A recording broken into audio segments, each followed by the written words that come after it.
Hey guys, tonight we're stepping back in time, way back to a place where stone walls echo with ancient chants, and the aroma of yeast hangs heavy in the air. Imagine yourself bundled in rough-spun wool, the chill of a medieval evening seeping into your bones, and you're about to discover a secret that might just shatter everything you thought you knew about monastic life. You probably think monks, strong and sturdy, were the masters of brewing, right? Well, prepare for a gentle shock, because tonight we're uncovering why medieval nuns, with their quiet diligence and surprising ingenuity, often brewed beer not just as well as, but often better than their male counterparts. So, before you get comfortable, take a moment to like the video and subscribe, but only if you genuinely enjoy what I do here. And hey, let me know in the comments where you're listening from and what time it is for you. Now dim the lights, maybe turn on a fan for that soft background hum, and let's ease into tonight's journey together. You find yourself standing on a cobbled path, the air cool and crisp against your cheeks. The scent of wood smoke mingles with something else, something yeasty and malty, drawing you towards a low stone building nestled within the quiet confines of a sprawling abbey. This isn't just any abbey, it's a haven of devotion, a place where prayers rise with the morning mist and daily life unfolds with a rhythm set by ancient bells. But today, you're not here for the sermons or the illuminated manuscripts. You're here for the beer. You push open a heavy wooden door and the warm, humid air of the brewhouse envelops you. It's a sensory overload, a symphony of bubbling liquid, clanking pots, and the steady murmur of voices. This is where the magic happens, or rather, where the careful, meticulous science of brewing unfolds, overseen by hands that might surprise you. You see them, the nuns, their habits practical and their movements purposeful. They move with an efficiency that speaks of years of practice, each task performed with a quiet dedication. This isn't a chaotic scene, it's an organized ballet of brewing. One nun, her sleeves rolled up to reveal strong forearms, is stirring a massive copper cauldron, the wort inside shimmering with a golden hue. Another meticulously measures out hops from a burlap sack, the fragrant cones releasing their bitter perfume into the air.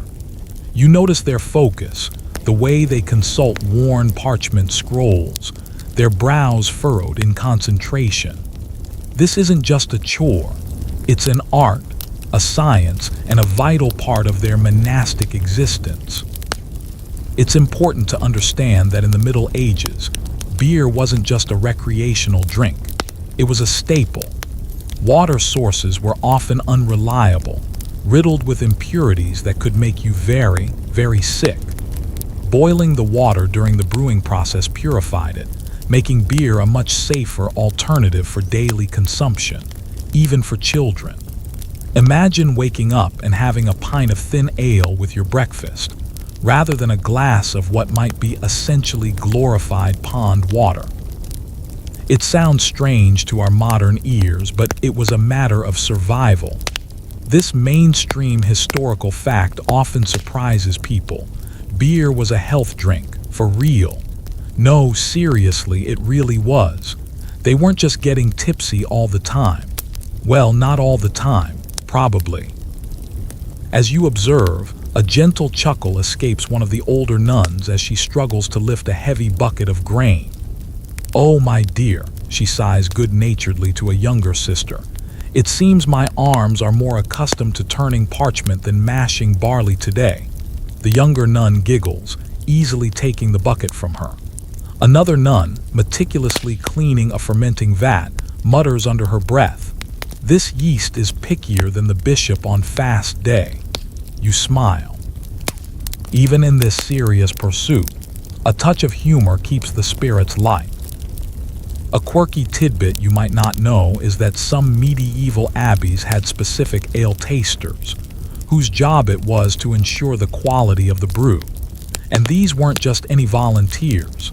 Sometimes, It was the abbess herself who would perform this vital duty.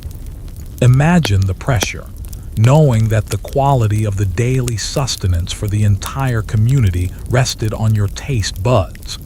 No wonder they took it so seriously. You can practically see them, swirling the ale in a cup, sniffing it deeply, and then taking a contemplative sip, perhaps even making a mental note to adjust the hop levels for the next batch. It certainly put a new spin on taste testing, didn't it? The hum of the brewing process fills the space, a comforting drone that's almost hypnotic. You notice the specialized equipment, the large mash tun where the grains are steeped, the copper kettle for boiling the wort, and the cool, dark cellars where the fermentation takes place. This was a sophisticated operation, far more advanced than many small-scale homebrewing efforts of the time. The sheer investment in equipment alone suggests the importance placed on their brewing endeavors. It wasn't just a side project. It was a cornerstone of their economic and daily life. One ongoing scholarly debate revolves around the exact recipes and brewing techniques used by medieval nuns. While some monastic brewing records survive, many are vague, referring to measurements in terms of handsful or scoops, which makes precise replication difficult for modern brewers. Historians still argue whether certain herbs were added for flavor or for their medicinal properties, or perhaps even for their preservative qualities. Was it a carefully guarded secret, passed down orally from one generation of brewing nuns to the next, or simply a reflection of the less standardized measurement systems of the era? We may never know for sure, but it adds a layer of delightful mystery to their impressive brewing prowess. It's like trying to bake a cake from a recipe that just says a bit of flour and some sugar. Good luck with that. As you move through the brewhouse, you realize something profound. This isn't just about making a beverage. It's about self-sufficiency, community, and devotion. The nuns brewed for themselves, for their infirmary, and often for pilgrims and the poor. It was an act of charity, a practical expression of their faith. Their reputation for quality beer wasn't just a source of pride.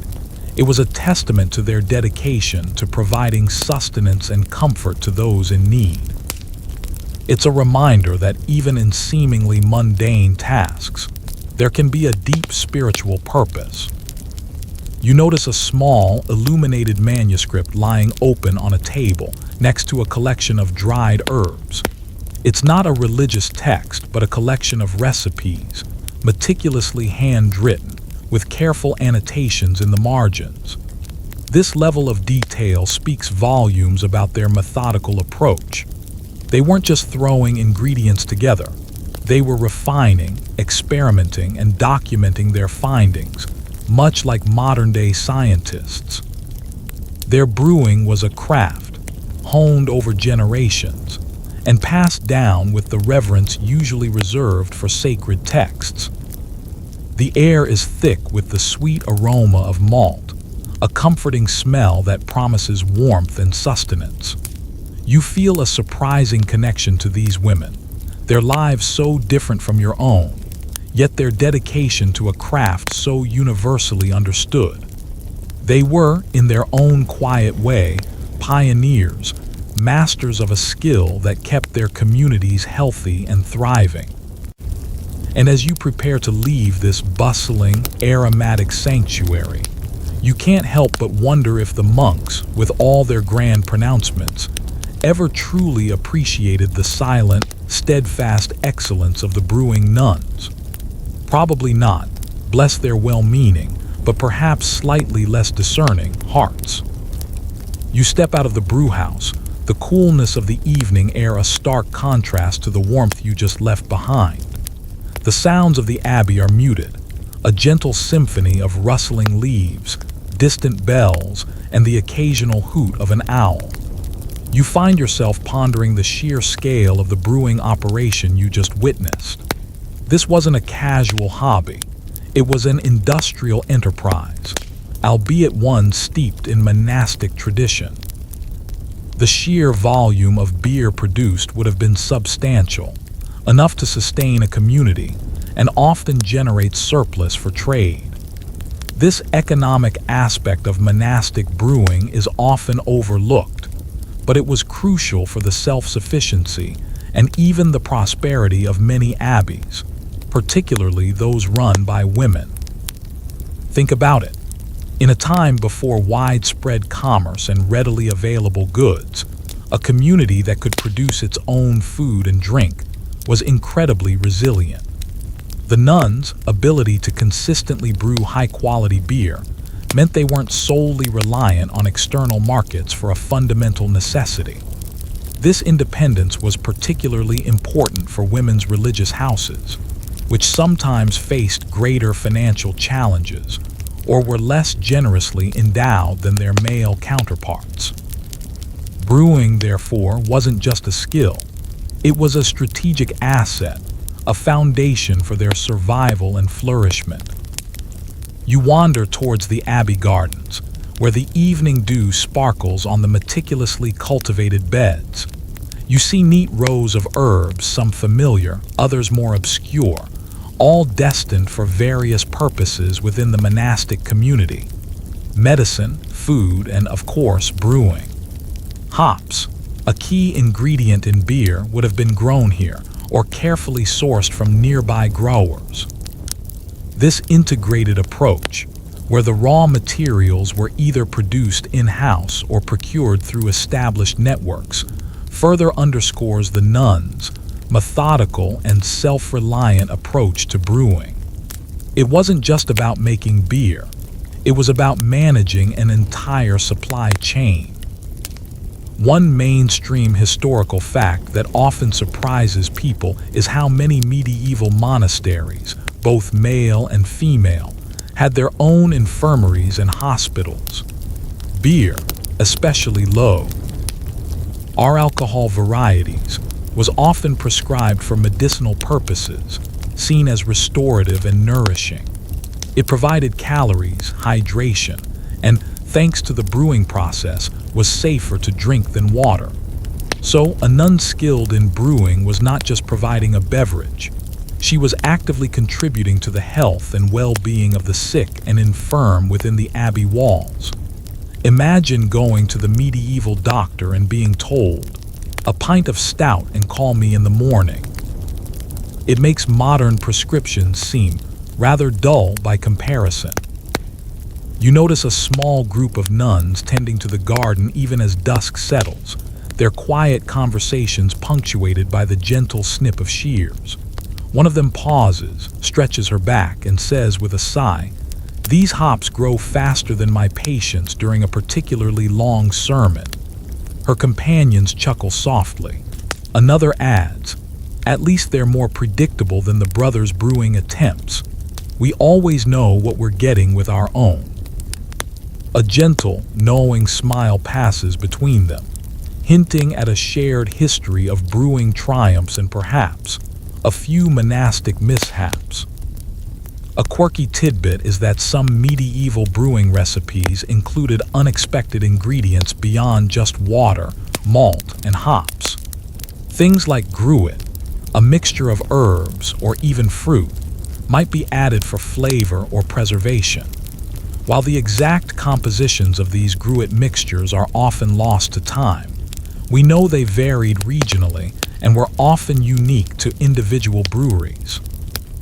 This experimentation showcases a sophisticated understanding of flavor profiles and the desire to create distinct and enjoyable brews. Imagine the medieval equivalent of craft beer, enthusiasts arguing over whether a touch of bog myrtle truly complements the bitterness of mugwort.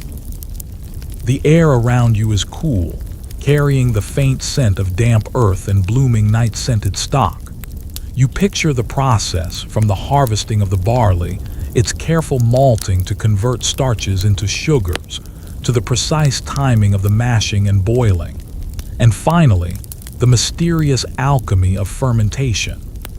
Each step required skill, knowledge, and an acute attention to detail.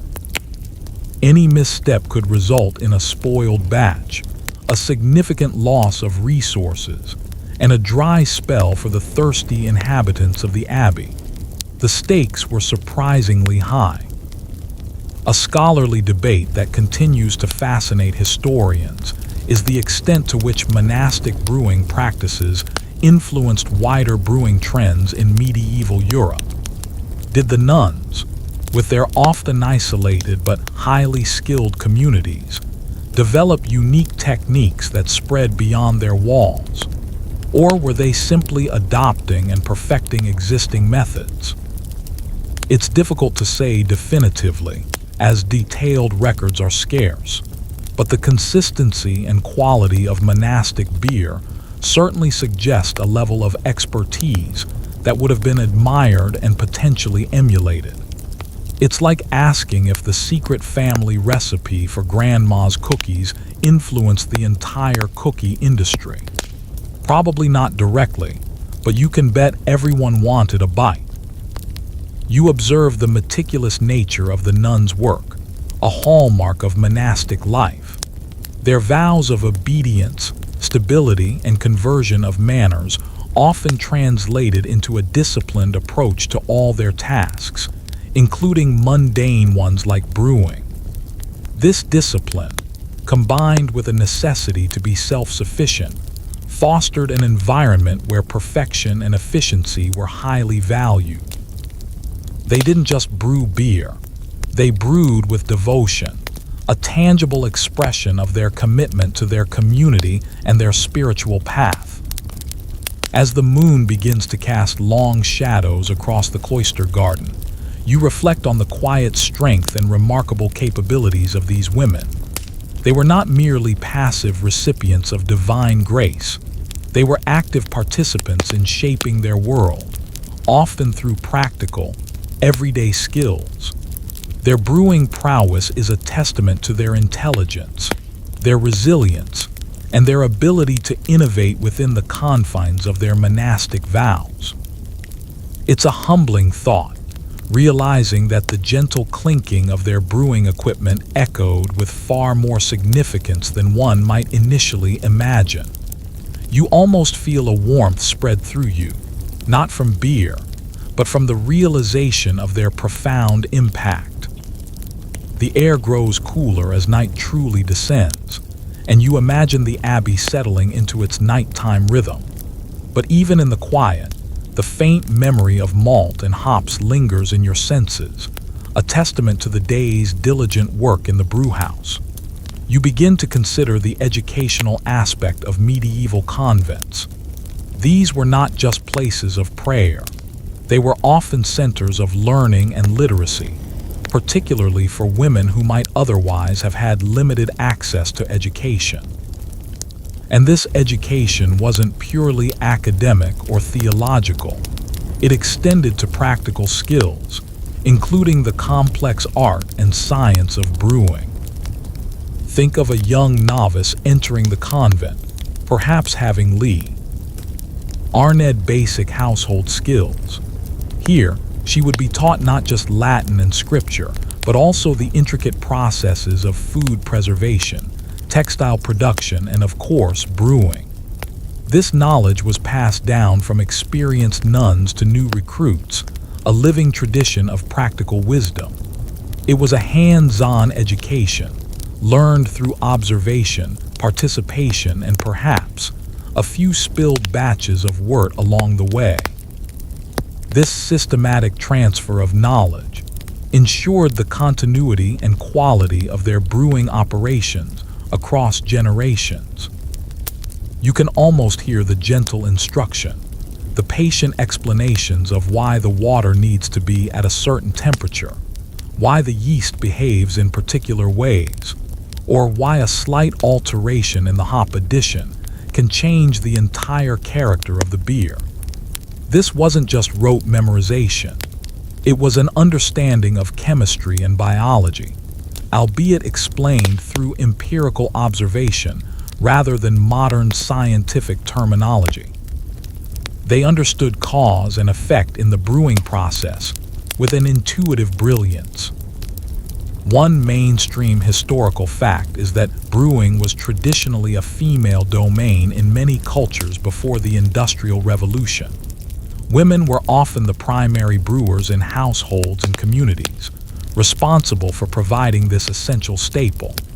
This pre-existing societal role undoubtedly contributed to the nuns' expertise. They weren't stepping into a wholly new sphere.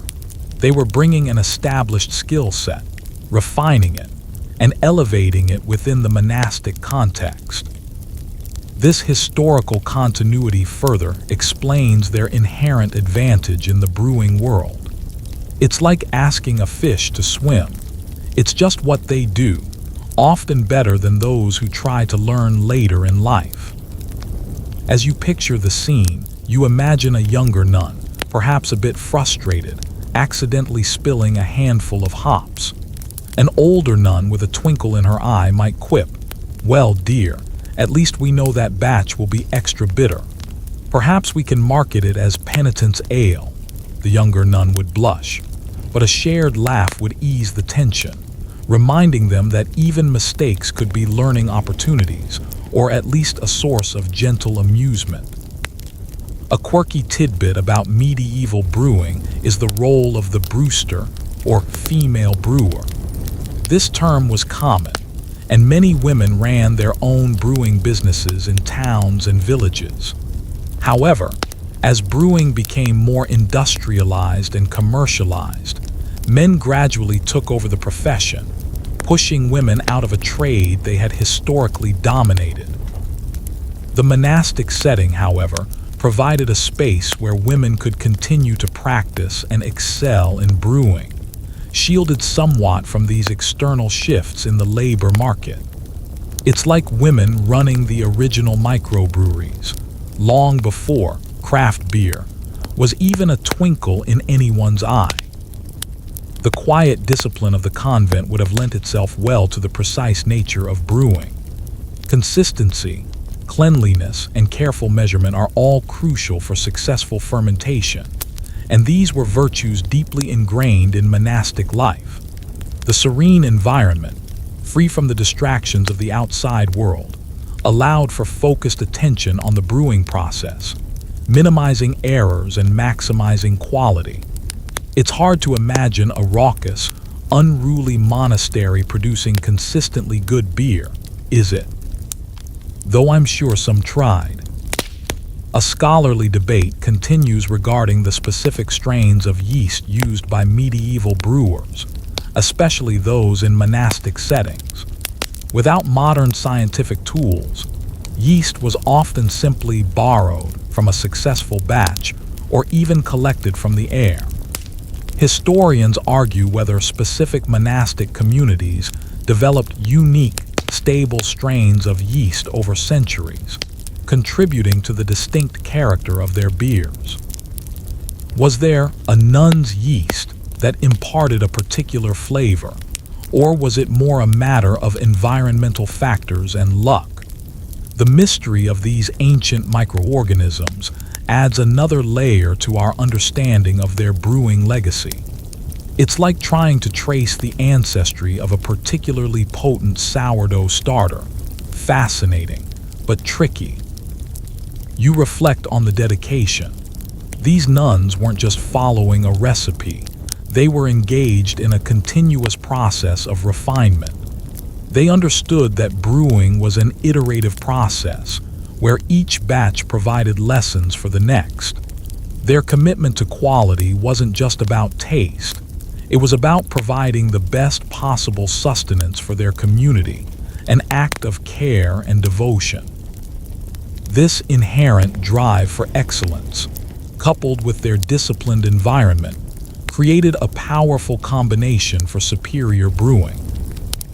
As the last slivers of twilight fade, you imagine the faint, sweet smell of the cooling wort still emanating from the brewhouse, a comforting presence in the silent night. The image of the brewing nuns, their quiet strength and expertise, settles into your mind. They were more than just spiritual leaders. They were skilled craftswomen, vital to the practical functioning of their communities, and pioneers in a field often attributed solely to men. Their legacy, though often overlooked, is a testament to their ingenuity and tireless dedication. You feel a gentle appreciation for their hidden history. The night air is cool and still, and you find yourself imagining the silent hallways of the Abbey, the sleeping cells, and the profound peace that settles over such a place after a day of labor and prayer. Your thoughts drift back to the quality control aspects of monastic brewing, particularly within convents. While all medieval brewers faced challenges with consistency, the disciplined environment and internal demand of an abbey would have fostered an exceptionally rigorous approach to quality. There was no external market pressure to cut corners. The consumers were themselves, and their health and well-being depended on the consistent production of good, safe beer. Consider the inherent checks and balances. If a batch of beer was bad, the nuns themselves would be drinking it. This immediate feedback loop provided a powerful incentive for meticulousness. Unlike a commercial brewer who might hide inferior products, the monastic brewer faced direct consequences. This internal quality control, driven by necessity and communal welfare, likely led to a higher standard of production than many outside breweries. It's hard to pull a fast one when your customers are your sisters and your superiors. You picture the tasting sessions, perhaps a small committee of experienced nuns, carefully evaluating each brew. They wouldn't just be looking for off flavors. They'd be ensuring its nutritional value, its clarity, and its ability to store well. Every aspect of the beer would be scrutinized with an experienced palate and an eye for detail. This wasn't just about enjoyment. It was about maintaining a vital food source.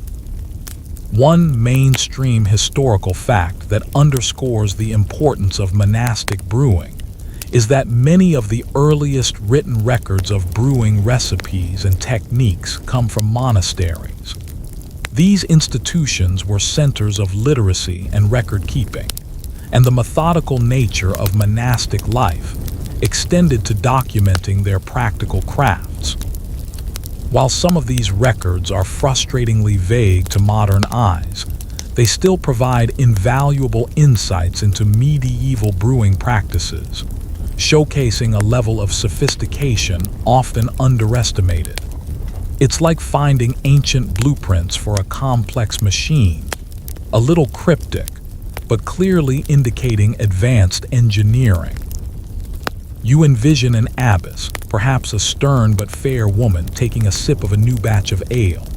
She pauses, her brow furrowed slightly, then says, "Sister Agnes, this batch has a certain zeal. Did you perhaps add a bit more of the St. Hildegard's hops than usual?" Sister Agnes, a mischievous twinkle in her eye, might reply, "Only enough to give it a little divine inspiration, Reverend Mother." A gentle sigh perhaps, but a smile would betray the abbess's amusement. A quirky tidbit about monastic brewing is that some abbeys developed unique brewing traditions based on their patron saints or specific religious festivals. Special beers might be brewed for Easter or Christmas, perhaps stronger or with different flavor profiles, to mark the occasion. This infusion of spiritual significance into the brewing process elevated it beyond mere sustenance. It became an act of celebration and devotion, a liquid prayer, if you will. Imagine a Christmas ale specifically brewed to warm the soul during winter festivities, a truly blessed brew. The quiet, contemplative atmosphere of the convent also would have been conducive to the slow, precise work of brewing. Rushing the process, or cutting corners, would have been antithetical to the monastic ethos. Patience was a virtue, and brewing demanded it in spades. The long fermentation times, the careful aging, the meticulous cleaning. All these steps required a level of calm dedication that would have been readily found within the Abbey walls. It's like the difference between a rushed fast food meal and a carefully prepared gourmet dish. One is sustenance, the other is an experience. A scholarly debate that occasionally surfaces concerns the environmental factors affecting monastic brewing. Did the microclimates within certain abbey walls, or the specific water sources available, contribute to the unique character of their beers? While modern brewing technology can control many variables, medieval brewers were deeply reliant on their immediate environment. Historians ponder whether the terroir of a particular abbey played as significant a role in its beer's flavor as it did in, say, its wine. It's a fascinating thought that the very stones and springs of an ancient convent might have imbued its beer with a subtle, irreplaceable essence. You realize that the nuns' brewing expertise wasn't just practical, it was intellectual. They understood the delicate balance of ingredients, the nuances of temperature control, and the mysterious power of yeast. Their knowledge was empirical, built on centuries of observation and refinement, but no less valid for its lack of modern scientific jargon. They were, in essence, the master alchemists of fermentation, turning simple grains and water into a life-sustaining elixir. As the night deepens, a profound sense of respect settles over you for these remarkable women. They were often overlooked in historical narratives, overshadowed by their male counterparts, yet their contributions to daily life, public health, and economic stability were immense. Their quiet, disciplined work in the brewhouse represents a powerful example of female ingenuity and self-reliance in a world that often sought to limit their roles. The memory of the rich, yeasty aroma, now purely imagined, leaves you with a quiet sense of admiration. You feel the gentle hush of the night envelop the abbey, and your mind drifts from the direct act of brewing to the broader context of monastic economies. The ability of convents to produce their own beer, and often other goods like textiles, illuminated manuscripts, or medicinal herbs, was fundamentally important to their financial stability and independence. Unlike many medieval women who were economically dependent on male relatives, nuns often managed significant estates and enterprises, operating as autonomous economic entities. Their brewing success contributed directly to this unique position. Imagine the economic landscape of the Middle Ages. Trade routes were less developed, and local production was paramount. A self-sufficient abbey, especially one that could produce a high-demand commodity like beer, was a powerful economic force within its region.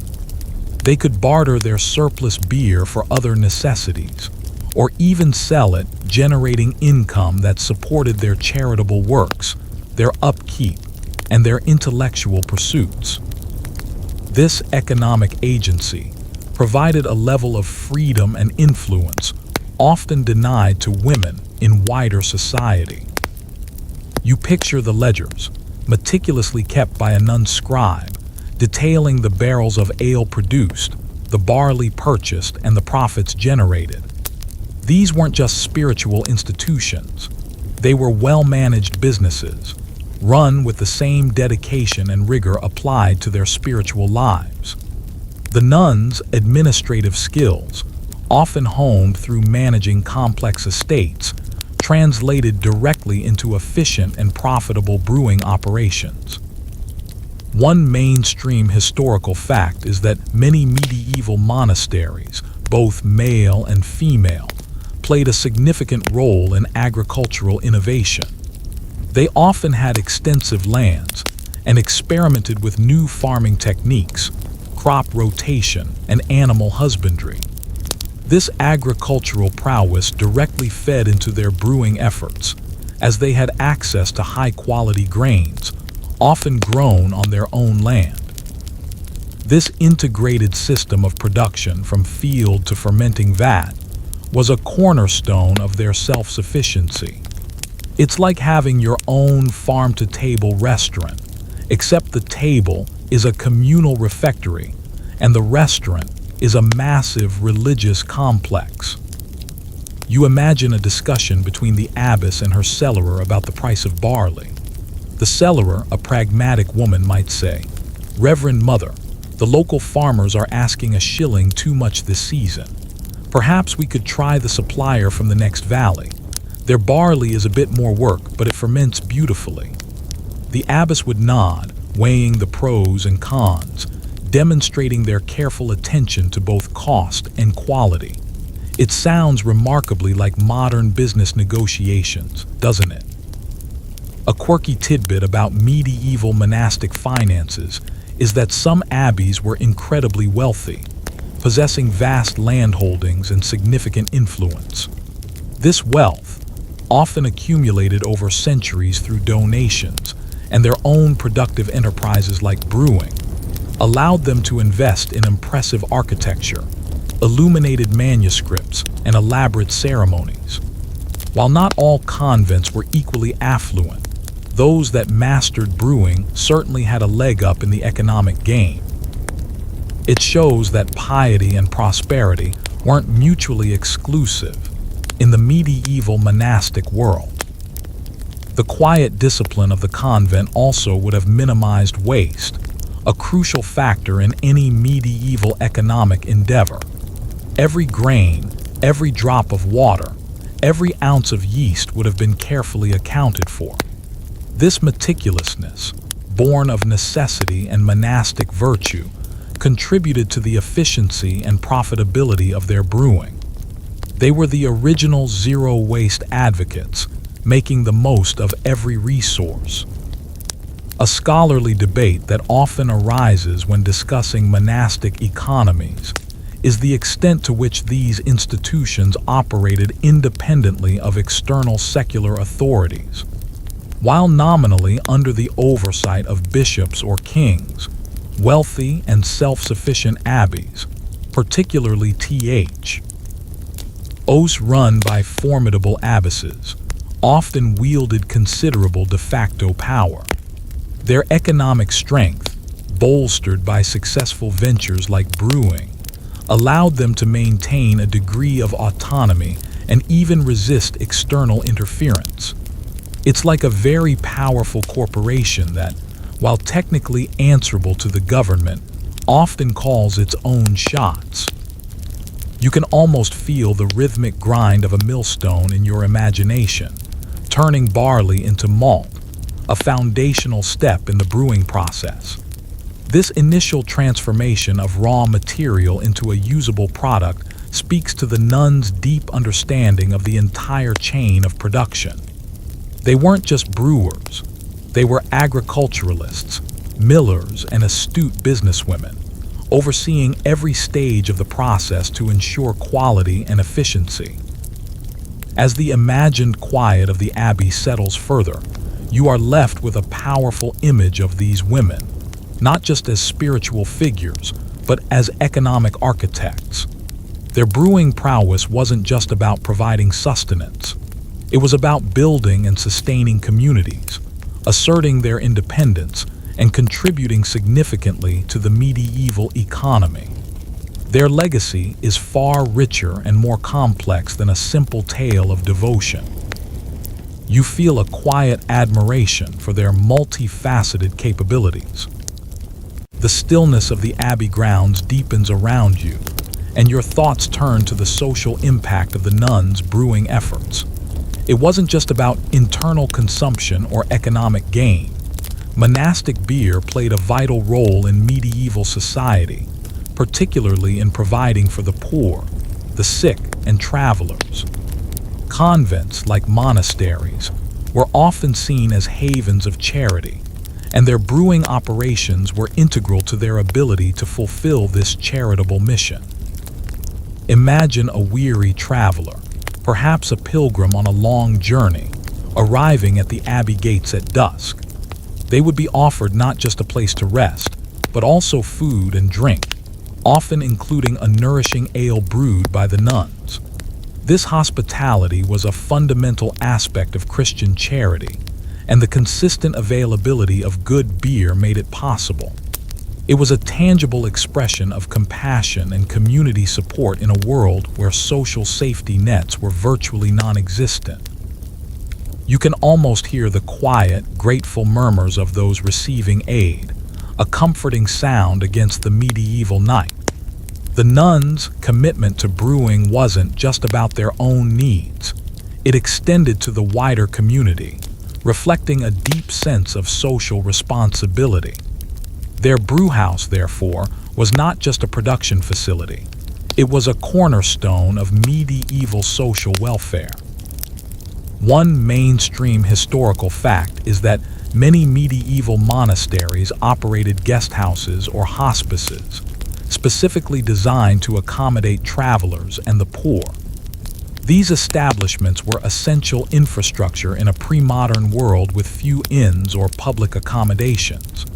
The provision of wholesome food and drink, with beer being a key component, was fundamental to the functioning of these charitable endeavors. So, if you were ever lost in medieval Europe, finding an abbey would have been your best bet for a good meal and a safe night's sleep. And a good pint, of course. You envision a nun, perhaps Sister Martha, known for her generosity, carefully pouring out a measure of ale for a shivering child. She might say, "Drink this, little one. It will warm your bones and put a bit of strength back in you." The child would sip gratefully, perhaps even managing a small, shy smile. It's a small, intimate moment, but one that speaks volumes about the human connection fostered by these acts of charity. A quirky tidbit about monastic hospitality is that some abbeys developed reputations for specific dishes or drinks offered to guests.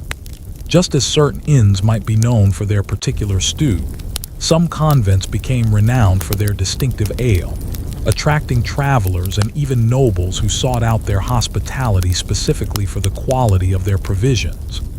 Imagine a medieval Yelp review. 5 stars. Amazing hospitality, and their barley ale is simply divine. The inherent reliability of the nuns' brewing, a product of their discipline and expertise, meant that they could consistently meet these charitable demands. They weren't just brewing when they felt like it. They were brewing as a continuous service, integrated into the very fabric of their daily life and their mission. This steady supply was crucial for effective charitable provision. A scholarly debate that occasionally emerges concerns the types of beer provided for charitable purposes versus those consumed by the nuns themselves. Were there table beers or lower alcohol brews specifically for the poor, while the nuns enjoyed stronger, richer varieties? Or was the same high-quality beer offered to all, reflecting an egalitarian approach to charity? The historical records are often unclear, leaving room for interpretation, but it's a fascinating question about the nuances of medieval monastic life and its social outreach. It's like wondering if the fancy chocolates are reserved for the staff, or if everyone gets a taste. You feel the quiet dignity of their service. The nuns were not simply giving handouts. They were providing vital nourishment and comfort, often to the most vulnerable members of society. Their brewing was an act of profound compassion, a practical manifestation of their vows of poverty and service. It demonstrates how seemingly mundane tasks could be imbued with deep spiritual significance and social impact. As the moon climbs higher in the night sky, casting a silver glow on the abbey walls, you reflect on the far-reaching influence of these brewing nuns. Their quiet industry within the convent walls had ripples that extended far beyond, touching the lives of countless individuals in medieval society. Their beer wasn't just a drink. It was a symbol of hope, sustenance, and the enduring power of compassion. You feel a deep sense of peace contemplating their profound and often unacknowledged contributions. The silence of the medieval night deepens, allowing you to focus on the subtleties of the nuns' approach to brewing, particularly their emphasis on hygiene and cleanliness. In an era where understanding of microbes was non-existent and sanitation was generally poor, monastic institutions, especially convents, often maintained remarkably high standards of cleanliness due to their communal living and focus on health in the infirmary. This meticulous attention to hygiene was a massive advantage in brewing. Imagine the typical medieval village or town, where open sewers and questionable water sources were common. Now contrast that with the organized, often walled environment of an abbey, where clean water sources were prioritized and waste disposal, though primitive by modern standards, was managed with more care. This inherent focus on cleanliness within the convent translated directly into less contamination in their brewing process, leading to a more consistent and higher quality product. You picture the brewhouse not as a messy, haphazard space, but as an organized, well-maintained area. The copper kettles gleam, scrubbed clean after each use. The wooden vats are meticulously rinsed, perhaps even with boiling water or herbs known for their antiseptic properties. Every surface is tended to, every tool wiped down. This level of dedication to sanitation, born of both necessity and monastic discipline, was crucial for preventing souring or spoilage, common problems for medieval brewers. One mainstream historical fact supporting this is the general monastic emphasis on personal hygiene and communal health, often for practical reasons related to living in close quarters. Monasteries often had sophisticated water systems, including latrines and washing facilities, that were advanced for their time. This broader commitment to cleanliness would naturally extend to the preparation of food and drink, making their brewing practices inherently more sanitary. It's like the difference between cooking in a Michelin star restaurant kitchen versus a questionable food truck. One just inherently prioritizes cleanliness more. You observe a nun, her movements precise, scrubbing a fermenting vat with what appears to be a stiff-bristled brush. She sighs, a tiny puff of steam escaping her lips.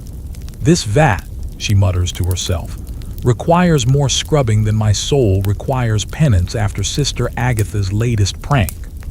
A small smile plays on her lips, but her focus remains unwavering. Another nun nearby meticulously wipes down a wooden spoon. Cleanliness, she states sagely to no one in particular, is next to godliness, especially when dealing with thirsty sisters. A quirky tidbit is that some medieval brewing texts mention the use of smoke for cleaning or sterilizing brewing equipment, either by burning specific aromatic woods or herbs within the vessels. While not understood in terms of germ theory, this practice would have indeed had a sanitizing effect, adding another layer to their practical, empirical understanding of cleanliness in brewing. Imagine a medieval smoke cleanse for your brewing equipment, surprisingly effective. The disciplined nature of convent life would have reinforced these habits of meticulousness. There would be routines, inspections, and a communal expectation of cleanliness. This wasn't just a matter of individual preference. It was part of the collective responsibility to maintain the health and well-being of the entire community. This institutionalized approach to hygiene set them apart from many individual brewers. A scholarly debate that occasionally arises concerns the specific tools and substances used for cleaning in medieval monastic breweries. While we know they used hot water and scrubbing, were there other, more specialized methods or materials? Did they use lye from wood ash, or perhaps specific plant extracts as cleaning agents? The details are often scant, leaving room for speculation, but the outcome, cleaner brewing environments, is undeniable. It's like trying to figure out the exact brand of dish soap they used, probably a homemade version, but effective nonetheless. You realize that this dedication to cleanliness wasn't just about good practice. It was a silent battle against spoilage and disease. In a world without refrigeration or pasteurization, good hygiene was the primary defense against sour or infected beer, which could not only taste terrible but also cause illness. The nuns, through their diligent practices, were inadvertently pioneers in food safety. As the gentle hum of the night surrounds you, you appreciate the unsung heroes of medieval sanitation, the brewing nuns. Their quiet, methodical approach to cleanliness in the brewhouse wasn't just a testament to their monastic discipline. It was a practical innovation that directly contributed to the superior quality and safety of their beer. Their legacy is steeped not only in malt and hops, but also in the quiet gleam of meticulously cleaned copper and the fresh scent of purified water. You feel a gentle sense of wonder at their pragmatic wisdom. The cool, silent embrace of the medieval night now invites you to delve deeper into the specific ingredients and techniques that might have given the nuns an edge in their brewing.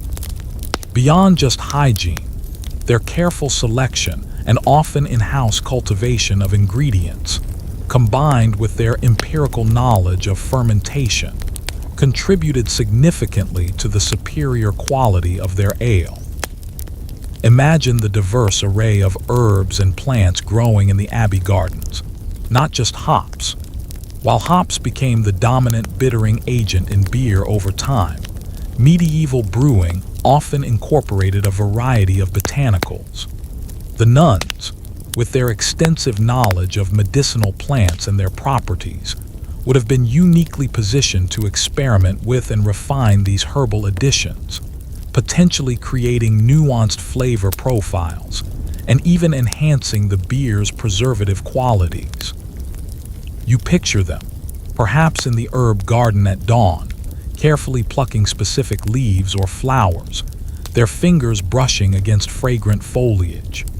They would know which herbs would impart a desired bitterness, which would add a subtle spice, and which might even contribute to the beer's clarity or stability. This intimate knowledge of botanicals was a clear advantage, allowing for a more sophisticated and varied approach to brewing than simply relying on a single bittering agent. One mainstream historical fact is that before the widespread adoption of hops, various mixtures of herbs known as Brewed were commonly used to flavor and preserve beer.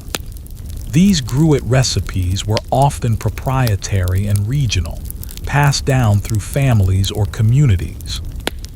Monastic brewers, with their access to diverse plant knowledge and their controlled environments, would have been ideal innovators in the development and refinement of these Brewed blends, perhaps even holding closely guarded secret recipes. It's like discovering the secret ingredient in a famous chef's dish, a game changer.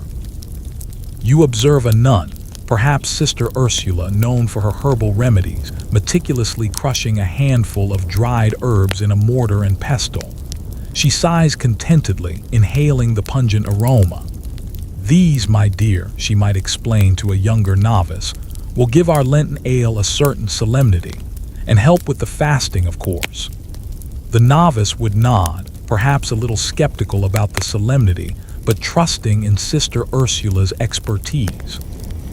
A quirky tidbit is that some medieval monastic brewing records refer to adding ingredients for clarity or brightness to the beer, suggesting an early understanding of fining agents. While they wouldn't have understood the science, they empirically knew that certain substances could help sediment settle, resulting in a clearer, more appealing brew. This attention to visual appeal, in addition to taste, speaks to a holistic approach to quality. It's like brewing beer that's not just good, but also looks good enough for a medieval Instagram post. The controlled environment of the Abbey also meant greater consistency in their ingredient supply. They weren't subject to the vagaries of external markets for every single component.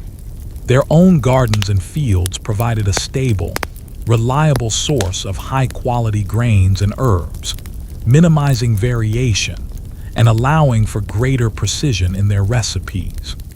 This internal control over their supply chain further contributed to their consistent output. A scholarly debate revolves around the specific types of malt used by medieval nuns and whether they performed their own malting. Malting barley, the process of sprouting and then drying the grain to develop fermentable sugars, is a crucial and skill-intensive step in brewing. Historians debate whether all monasteries undertook this process in-house, or if some relied on external maltsters. If the nuns were indeed malting their own barley, it would have given them even greater control over the quality and characteristics of their finished beer. It's like knowing if a baker mills their own flour. It speaks volumes about their dedication to the craft.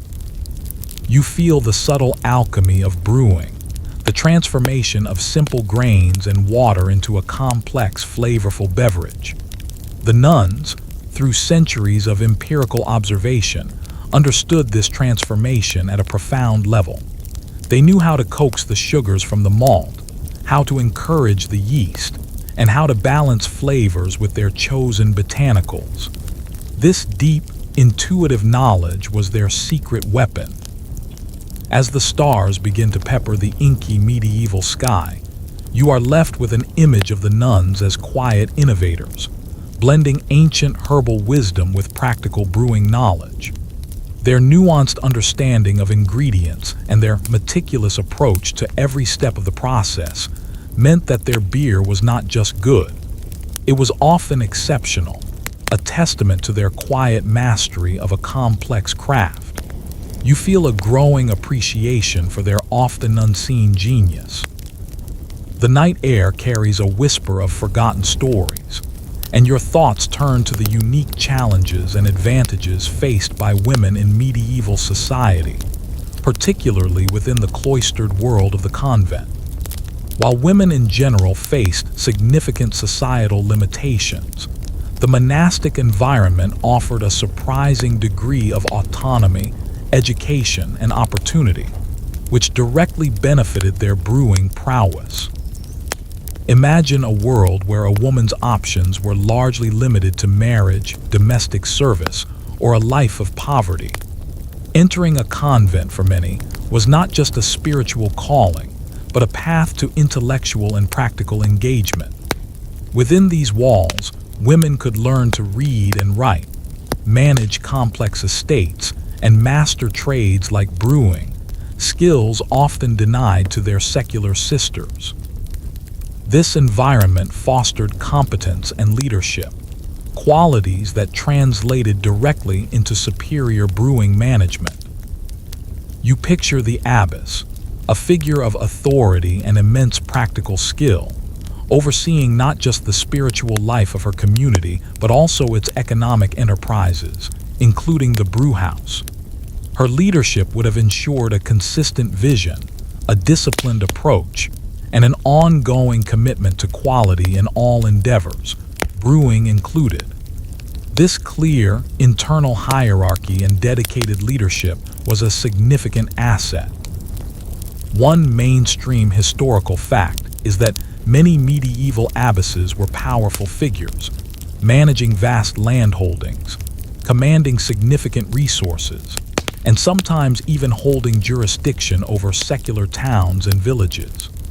Their administrative and economic acumen was often considerable, rivaling that of male nobles and bishops.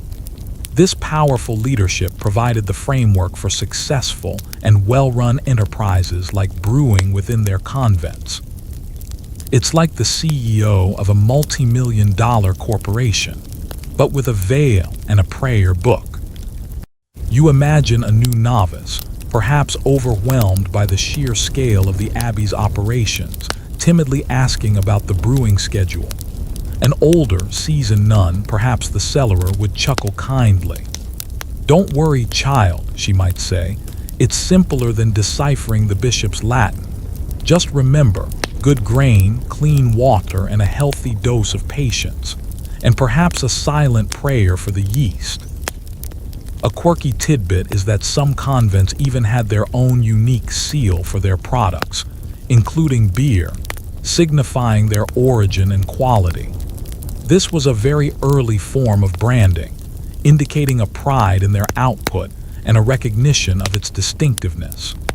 Imagine a medieval beer bottle with a custom seal, a mark of monastic excellence. It suggests a sophistication in their marketing, even if it was primarily for local consumption. The communal nature of convent life also meant a built-in workforce, dedicated to the success of the collective. Unlike individual brewers who might struggle with labor, the nuns had a ready and reliable team, working together towards a shared goal. This collaborative spirit, coupled with their individual expertise, created a highly efficient brewing operation. A scholarly debate often centers on the extent to which women's monastic brewing traditions differed from those in male monasteries. While both brewed, some historians argue that convents might have been more experimental with herbal additions, given their traditional roles in healing and herbalism, or that their smaller, more intimate communities fostered a different kind of collaborative innovation. Did male monasteries focus more on volume, while convents prioritized nuance and specific medicinal qualities? The answers remain elusive, but the questions themselves highlight the unique potential of female monastic brewing. You reflect on the resilience of the see women creating spaces of flourishing and productivity within a patriarchal society. Their brewing was not just a practical skill, it was an act of agency, a demonstration of their capacity for complex work and self-governance. It challenged prevailing notions about women's roles and intellectual capabilities. As the last echoes of the day fade into the deep quiet of the night, you are left with a powerful vision of the brewing nuns, skilled, intelligent, and deeply committed individuals who found freedom and purpose within their chosen path. Their mastery of brewing is a testament to their ingenuity and their ability to thrive, even under societal constraints, leaving a legacy of both spiritual devotion and practical excellence. You feel a profound respect for their quiet revolution. The profound quiet of the medieval night deepens, inviting you to consider the specific factors that might have led to monks, despite their widespread reputation, sometimes producing beer of lesser quality compared to their female counterparts. While it's a generalization, certain elements of male monastic life and societal expectations could have subtly influenced their brewing outcomes. Imagine a bustling male monastery, perhaps larger and more outwardly focused than a typical convent, with more visitors, more external obligations, and sometimes a greater emphasis on political or scholarly pursuits. Brewing might have been viewed as a necessary chore rather than a specialized craft demanding meticulous attention. This diversion of focus, even subtle, could impact quality.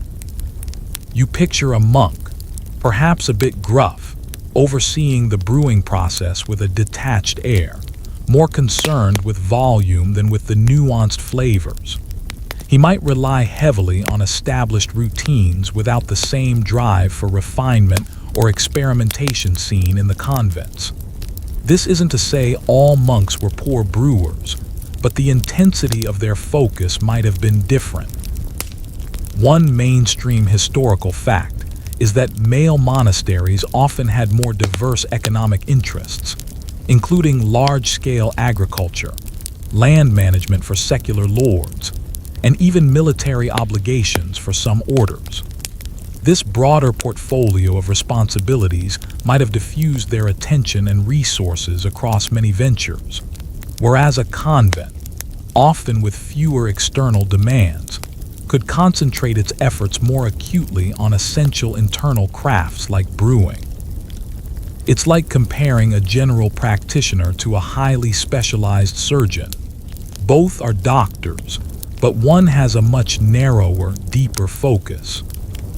You imagine a burly monk wiping his brow with the back of his hand, complaining about the sheer volume of beer needed for the next feast day.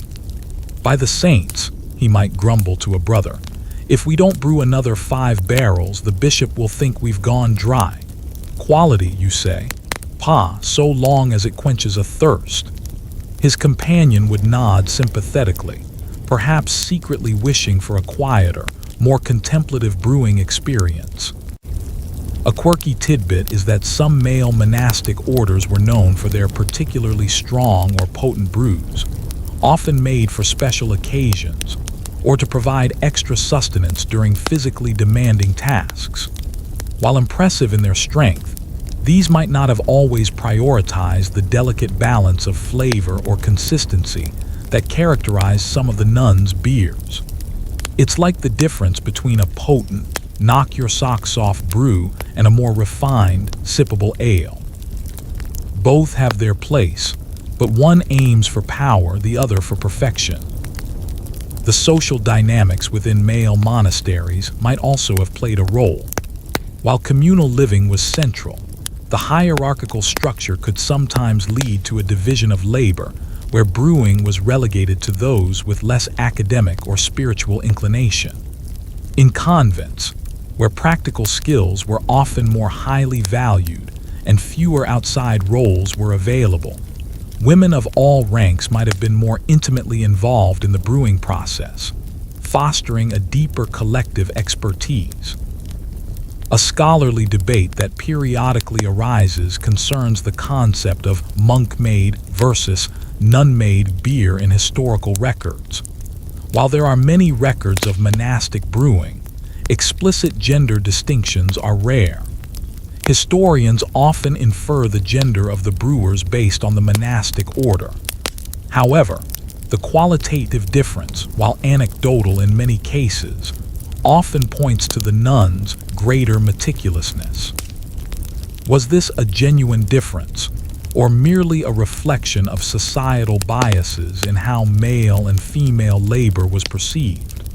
It's a complex question, adding a layer of nuance to our historical understanding. You consider the potential for distraction in male monasteries. With external visitors, more frequent travel, and perhaps a greater engagement with secular politics, the sustained, quiet focus required for truly excellent brewing might have been more easily disrupted. Convents, often more insular, provided a more stable and dedicated environment for the detailed work of brewing. As the night air grows cooler, you are left with the nuanced realization that while both monks and nuns brewed, the underlying context of their daily lives and societal roles likely influenced their approaches, and perhaps the ultimate quality of their beer. The nuns, with their focused dedication, inherent cleanliness, and deep engagement with practical skills, often carved out a quiet excellence that, to the discerning medieval palate, might have subtly surpassed the brews of their more overtly powerful male counterparts. It's a gentle reevaluation of history, hidden in the bottom of a medieval ale mug. The quiet hum of the medieval night deepens further, and your thoughts turn to the unique challenges of brewing itself in the Middle Ages, and how the nuns, through their discipline and ingenuity, often overcame them more effectively than others. Without modern scientific understanding, brewing was a mysterious process, fraught with variables. The consistent success of the nuns speaks volumes about their empirical mastery. Imagine trying to brew beer without knowing what yeast is, or how bacteria can spoil a batch. Medieval brewers operated on observation and tradition, passing down techniques that worked, even if the underlying scientific reasons were unknown. In this context of trial and error, the nuns' meticulousness and their controlled environment became incredibly powerful tools. You picture them, perhaps puzzled by a batch that didn't quite turn out right, but instead of giving up, they meticulously adjust the next batch, changing a temperature here, a timing there, learning through persistent experimentation. This wasn't just rote following of a recipe. It was a continuous process of empirical research, refined over centuries within the Abbey walls. One mainstream historical fact is that the concept of fermentation as a biological process driven by microorganisms was only discovered by Louis Pasteur in the 19th century. Before that, yeast was seen as a magical element, a goddess good that simply made beer bubble. The nuns, working with this mystery, developed incredibly sophisticated practical methods to control it, often through cleanliness and consistent temperatures, even without knowing the scientific basis. It's like building a perfect engine without knowing anything about internal combustion. Pure genius. You imagine a young novice, wide-eyed, watching a bubbling fermenter. "Sister," she might ask, "why does the wort do this?"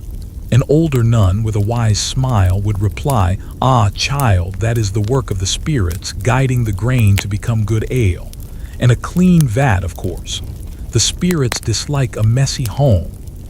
A gentle laugh would follow, acknowledging the mystery while emphasizing the practical steps. A quirky tidbit is that some medieval brewers believed that certain phases of the moon or specific astrological alignments influence the success of a brew.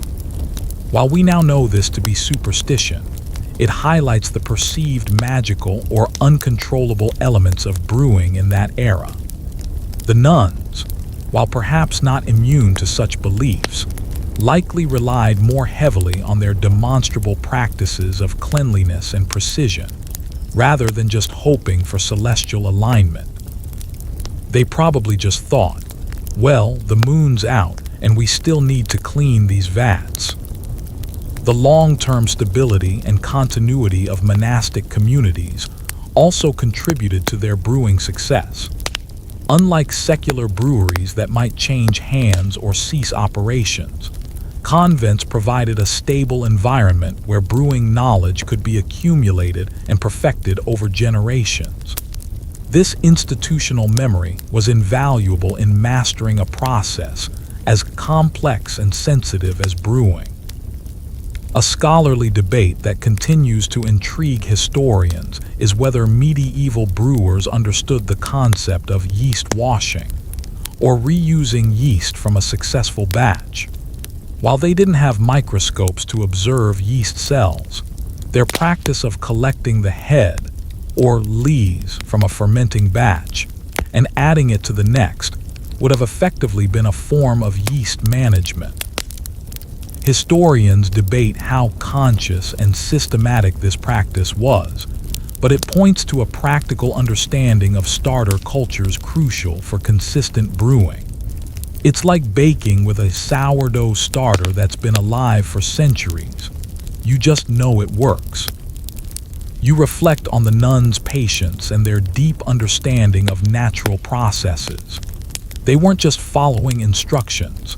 They were observing, adapting, and innovating. Their brewhouse was a quiet laboratory where centuries of empirical data were gathered and refined, resulting in beer that was not only safe but consistently delicious. As the medieval night settles into its deepest slumber, you are left with a powerful image of these women, quietly mastering a craft that was both a science and an art, long before either term was fully understood. Their success in brewing, despite the significant challenges of their era, stands as a testament to their intelligence, their dedication, and their often unseen brilliance. You feel a profound respect for their quiet, empirical genius. The quiet of the medieval night wraps around you like a soft blanket, and you find your thoughts turning to the actual taste and characteristics of medieval monastic beer, particularly that brewed by nuns. While our modern palates are accustomed to crisp lagers and hoppy IPAs, medieval ale was a different beast altogether, and the nuns likely produced a version that was often superior in its unique way. Imagine a beer that was less fizzy than modern brews, perhaps cloudy, and certainly with a lower alcohol content for daily consumption. It would have been rich in nutrients, a liquid bread that provided calories and essential vitamins. The nuns, with their focus on health and sustenance, would have likely prioritized these nourishing qualities, producing a beer that was both palatable and incredibly beneficial. You picture a wooden tankard, the ale within a cloudy amber, perhaps with a slight head. The aroma would be earthy, malty, with hints of the herbs they might have used. The taste would be complex, subtly sweet from the malt, perhaps with a gentle bitterness from the hops or gruit. This was not a recreational drink for getting drunk. It was a fundamental part of the medieval diet, and the nuns ensured it was good and wholesome. One mainstream historical fact is that medieval beers were rarely, if ever, hopped to the extent of modern beers. Hops gained popularity in brewing over time for their preservative qualities and their bitter flavor, but earlier beers relied on other herbs or were consumed relatively quickly. The nuns, therefore, would have been crafting ales with a much more diverse flavor profile, incorporating various botanicals based on their knowledge and availability. It's like comparing a classical symphony to modern pop music.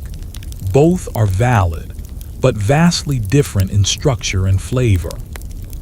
You imagine a nun, perhaps Sister Hilda, known for her discerning palate, taking a sip of a new brew. She hums thoughtfully, then declares, "This batch has a delightful earthiness, reminiscent of the cloister garden after a spring rain. A truly blessed brew, Sister Agnes." Sister Agnes would beam, proud of her creation. Another nun might joke, just enough to make matins a little less challenging. A quirky tidbit is that some medieval beers, particularly those brewed in monasteries, were known for their longevity and ability to be stored for extended periods. This was crucial before refrigeration, and the nuns' meticulous attention to hygiene and the careful selection of ingredients would have contributed to this remarkable shelf life. Imagine a beer that aged gracefully, becoming even more complex over time, like a fine wine, but for daily consumption. The consistent quality of the nuns' brewing meant that their communities could rely on a stable and safe food source. This reliability was a profound benefit in an unpredictable world. Knowing that the daily ale would be consistently good, batch after batch, provided a level of security that extended beyond mere taste. A scholarly debate continues regarding the alcohol content of medieval monastic beers.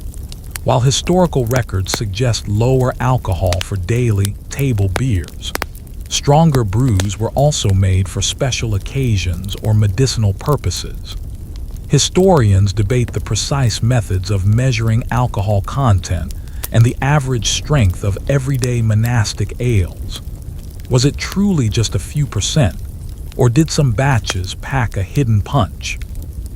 The lack of precise measurement tools leaves much to the imagination. You consider the profound simplicity and necessity of medieval beer. It was calories, hydration, and often a source of comfort. The nuns, in mastering its creation, were providing not just a beverage, but a cornerstone of daily life, a foundation for health and community. Their brew was a silent testament to their pragmatic charity. As the deepest quiet of the night settles, you are left with an appreciation for the subtle art of medieval monastic brewing. The nuns, with their quiet dedication and refined techniques, crafted beers that were wholesome, consistent, and deeply integrated into the fabric of their lives. Their legacy, though often overlooked, is a testament to a unique culinary and scientific mastery hidden within the humble brew. You feel a gentle admiration for their quiet culinary artistry. The stillness of the medieval night deepens, and your mind now wanders to the influence of monastic life on brewing beyond the walls of the Abbey. While convents were often insular, their innovations and the reputation of their superior beer likely had a subtle yet significant ripple effect on wider brewing practices, even if not always explicitly acknowledged. Imagine a local ville, aged brewer struggling with inconsistent batches or souring beer, hearing whispers of the holy ale from the nearby convent, always pure and flavorful. While they might not have direct access to the nuns' secret techniques, the very existence of such high-quality beer would have set a standard, a benchmark to aspire to. This indirect influence could have driven improvements in local secular brewing. You picture a merchant traveling through the countryside, specifically seeking out the ale brewed by a particular convent because of its renown. This demand would have further cemented the nuns' reputation and, by extension, highlighted the benefits of their meticulous methods. Their quality was their silent ambassador. One mainstream historical fact is that monastic institutions, both male and female, were often centers of innovation and learning that indirectly influenced surrounding communities. Whether through agricultural advancements, craft techniques, or literacy, the knowledge cultivated within Abbey walls often found its way, in various forms, into wider society. Brewing would have been no exception, as successful practices tend to spread, even without formal instruction. It's like a secret family recipe that everyone tries to copy, subtly improving the general quality of home cooking in the neighborhood. You imagine a conversation at a local market, a farmer grumbling about his own poorly brewed ale. Another farmer, perhaps having enjoyed a pint at the nearby convent's guest house, might sagely advise, "You need to clean your casks more thoroughly, friend, like they do at the Abbey. Their ale never sours." Simple, practical advice, directly inspired by monastic diligence. A quirky tidbit is that some medieval legends grew around monastic beers, attributing their consistent quality to divine intervention or the blessings of saints. While certainly not true in a literal sense, these legends underscore the extraordinary reputation some monastic brews achieved, elevating them beyond mere earthly beverages. Imagine a miracle ale that never went bad, a powerful marketing tool in its day. The long-term stability of monastic brewing operations meant that they accumulated centuries of practical knowledge and refinement. This continuous improvement, passed down through generations of nuns, created a repository of brewing expertise that, even if not widely disseminated in written form, would have been evident in the consistent excellence of their product. A scholarly debate that arises is the extent to which medieval brewing was considered a sacred craft within monastic communities. While certainly a practical necessity, was there also a spiritual dimension to the act of brewing, a sense of it being an offering or a form of devotion? Historians ponder whether this spiritual focus contributed to the nuns' heightened attention to detail and quality, making their work more than just a mundane task. It's like asking if a painter sees their work as just mixing colors, or as a channel for divine inspiration. You feel the quiet pride that must have permeated the convent when their ale was praised.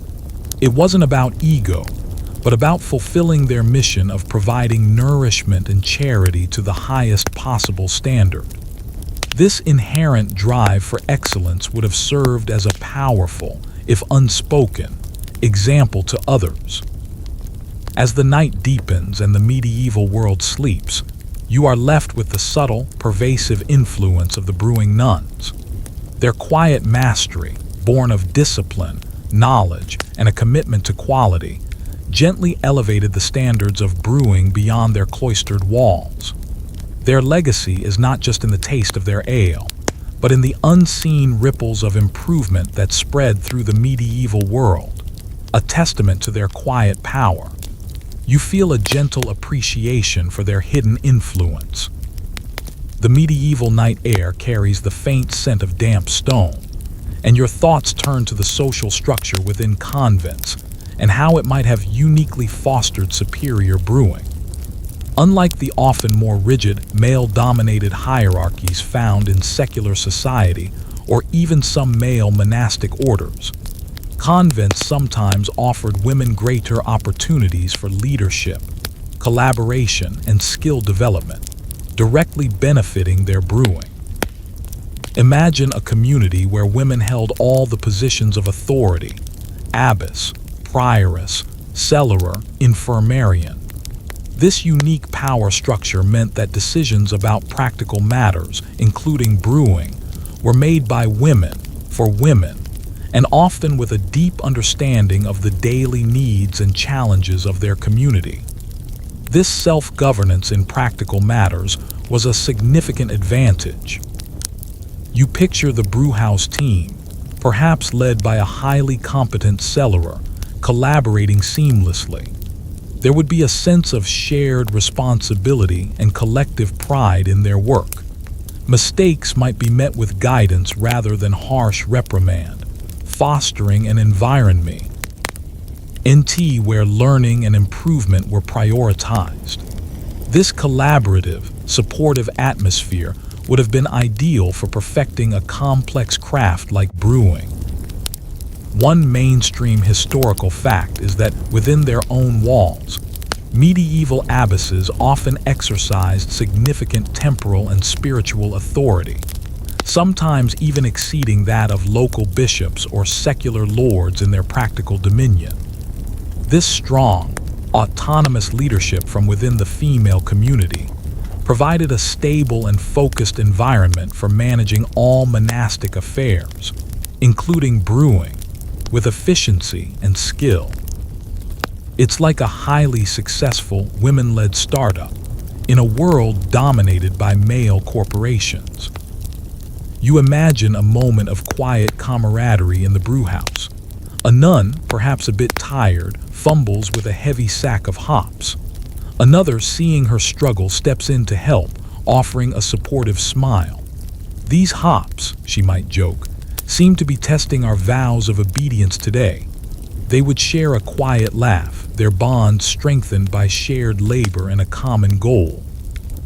A quirky tidbit is that some medieval convents were known for their strong emphasis on education for their nuns, often including practical sciences like arithmetic and even early forms of chemistry relevant to dyeing, medicine, and, of course, brewing. This intellectual grounding, combined with hands-on experience, gave the nuns a distinct advantage in understanding and refining their brewing processes. They were not just following recipes. They understood the underlying principles to a remarkable degree. The often smaller and more tightly knit communities of convents, compared to some of the sprawling male monasteries, might have fostered a closer attention to individual skill and talent. A nun who showed particular aptitude for brewing would likely be encouraged and given opportunities to develop her expertise, becoming a master of her craft. This personalized mentorship would have ensured the continuous improvement of their brewing operations. A scholarly debate occasionally surfaces regarding the concept of women's work in the Middle Ages. While brewing eventually became a male-dominated commercial enterprise, historically it was often a female responsibility. Historians debate whether the convents preserved and elevated this traditional women's work into a highly skilled, respected profession, providing a continuous lineage of female brewing expertise that was less disrupted by external societal changes. Did convents become the last bastions of female brewing mastery? You feel the quiet strength and independence that permeated these women's lives. They were not dependent on external expertise for something as vital as their daily sustenance. They mastered it themselves through collective effort and individual skill, demonstrating remarkable self-reliance and competence. As the deepest quiet of the night settles, you are left with a powerful image of the nuns, their community a crucible of skill and collaboration, quietly perfecting a craft that was essential to their survival and identity.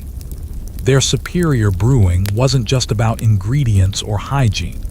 It was about the empowering social structure within their walls, a testament to what women could achieve when given the opportunity to lead and create. You feel a gentle awe at their collective ingenuity. The medieval night air is cool and still, and you find your thoughts drawn to the often overlooked aspect of medieval technology and innovation within convents, particularly as it applied to brewing. While we might think of the Middle Ages as technologically stagnant, monastic institutions were often at the forefront of practical innovation, and their brewing operations benefited greatly from this. Imagine the ingenuity required to build and maintain a complex brewing system with the tools and knowledge available in the medieval era. From designing efficient mash tuns to constructing reliable heating systems and developing methods for chilling work, the nuns were practical engineers and innovators, constantly seeking ways to improve their processes.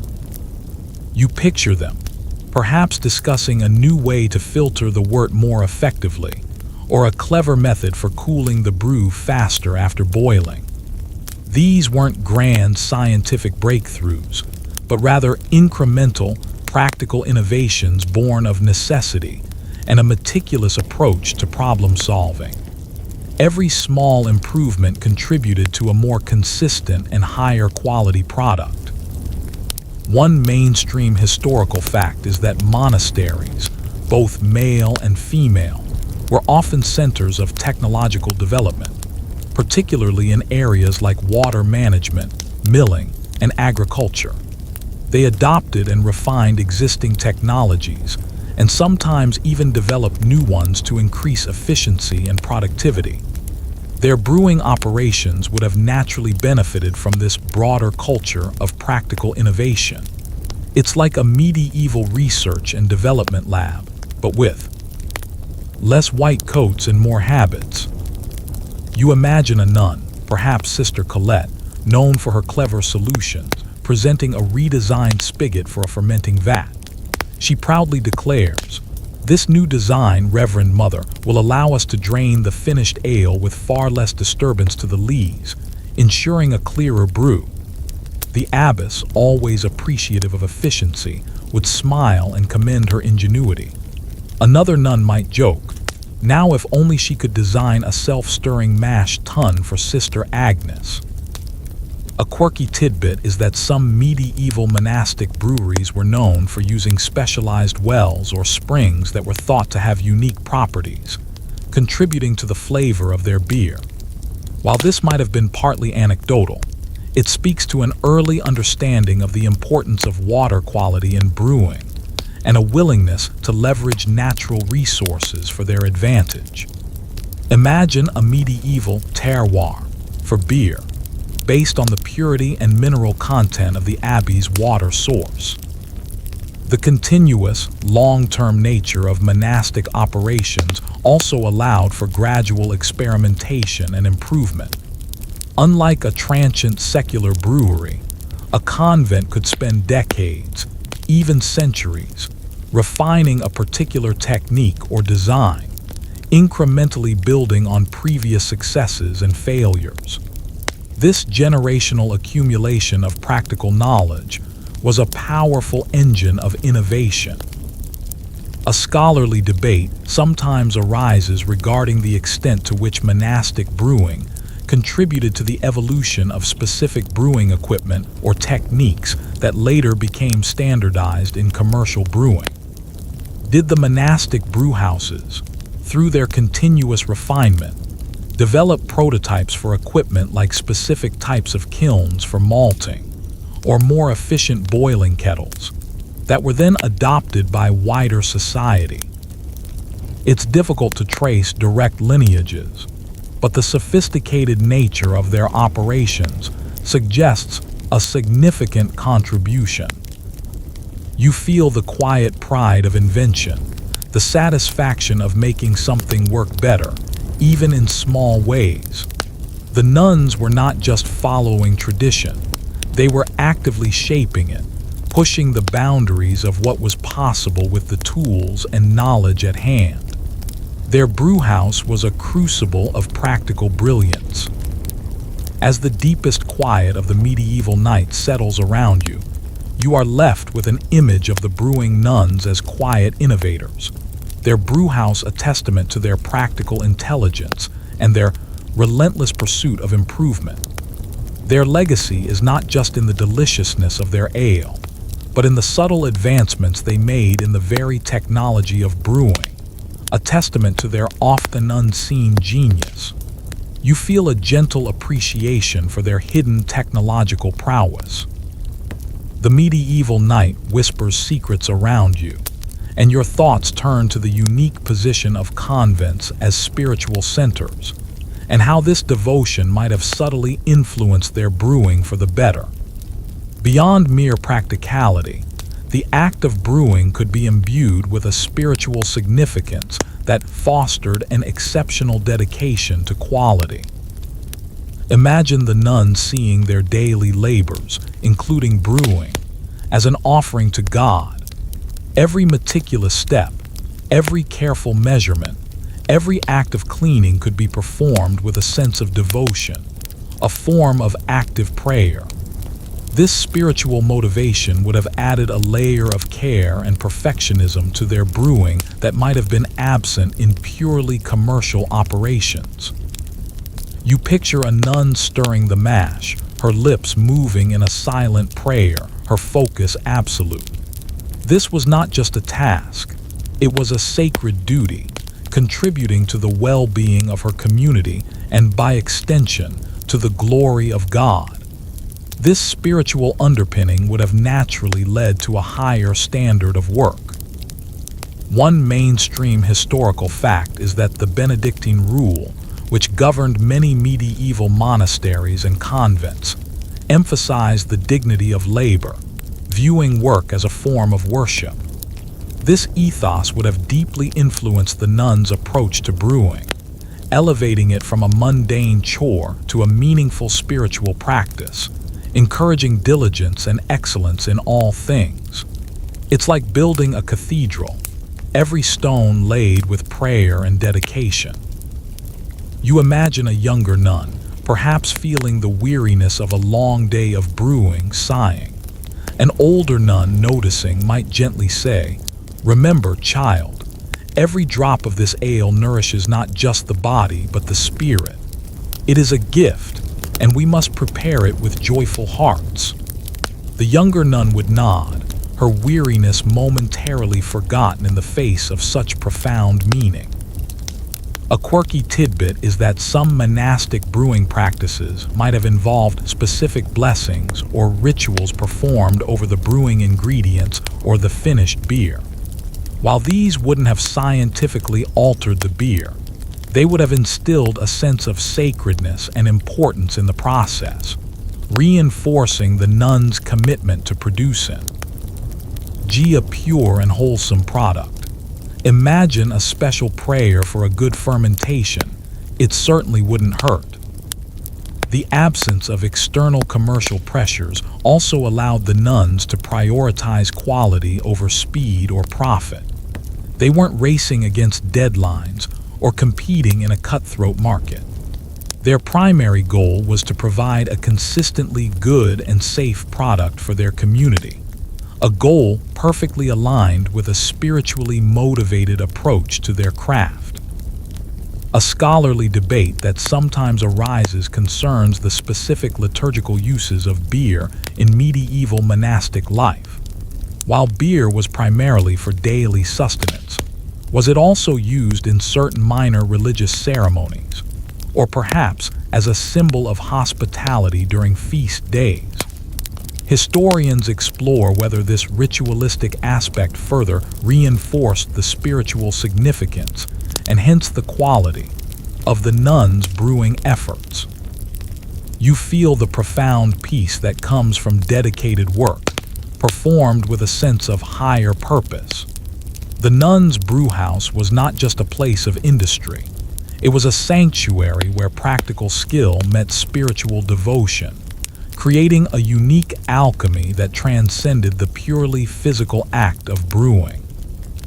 As the deepest quiet of the medieval night settles around you, you are left with an image of the brewing nuns, their hands busy, their hearts full of devotion, crafting an ale that was not just a beverage but a testament to their faith and their tireless commitment to excellence.